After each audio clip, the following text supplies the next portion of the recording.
You know, there's no wonder people are anxious or worried about how to behave when they go to Japan for the first time. You know, when you get spammed with content like this. 5 things you should never do in Japan. Don't ever do this in Japan. What you should not do in Japan. Things you should never do in Japan. Things you shouldn't do in Japan. Things you should never do in Japan. Are there any things not to do in Japan? But yeah, don't worry about that. Mythbuster in Japan here, and today we're gonna be looking at some unspoken rules in Japan that you can just simply ignore despite what anyone else on the internet says. There's this obsession among foreign content creators here in Japan, you know, that you should never rub your chopsticks together. If you do that at a restaurant in Japan, the chef will come out, beat the shit out of you and force you to do harakiri, right? And they always tell you like, oh, Japanese people would never do that. No, no, no. Not in a million years. And you know, they tell you the reason is that you might indicate to the people working there that you think that their disposable chopsticks are low quality and cheap. First of all, they probably are fucking cheap. Second of all, allow me to cosplay every single Japanese man above the age of 55 at my local cheap yakiniku barbecue shop. Itadakimasu. So don't worry about it at all. What you should try to avoid though is to not jab both of your chopsticks into the rice, you know, because of the Shinto Buddhist funeral rite thing.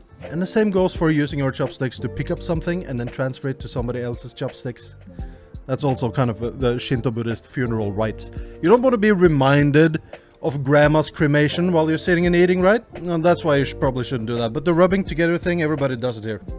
Don't worry about it. I've also seen people talk about this, that you shouldn't leave food on your plate, that it's super rude to not finish all the food that you ordered. In many cases, this is not true. In a few cases, like, you know, if you go to all-you-can-eat barbecue, if you can't eat what you ordered from the all-you-can-eat thing that you already grilled, some places might, you know, require you to pay for whatever's left. And secondly, omakase. You know, like, if the chef is standing right there and he's making stuff for you, you should probably eat it, right?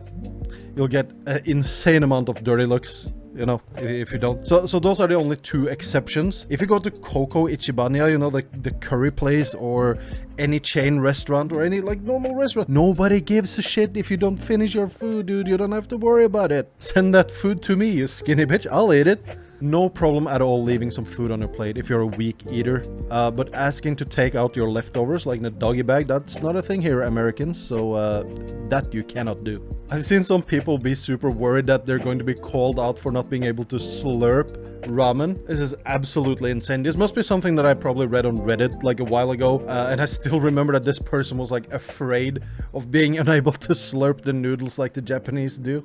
Well, no need to worry there either. It used to be a sign that you were enjoying the ramen to the ramen shop owners back in the day, but these days they don't really care. Eat your food however you like. No one will be the ramen police.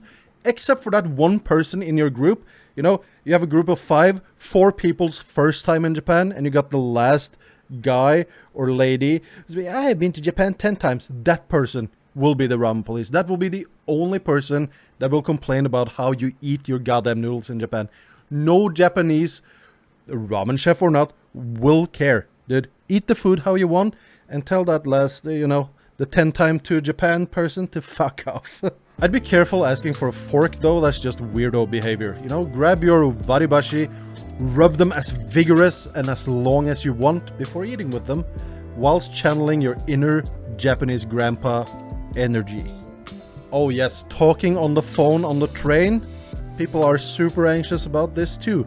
I need to sit here and be very, very quiet.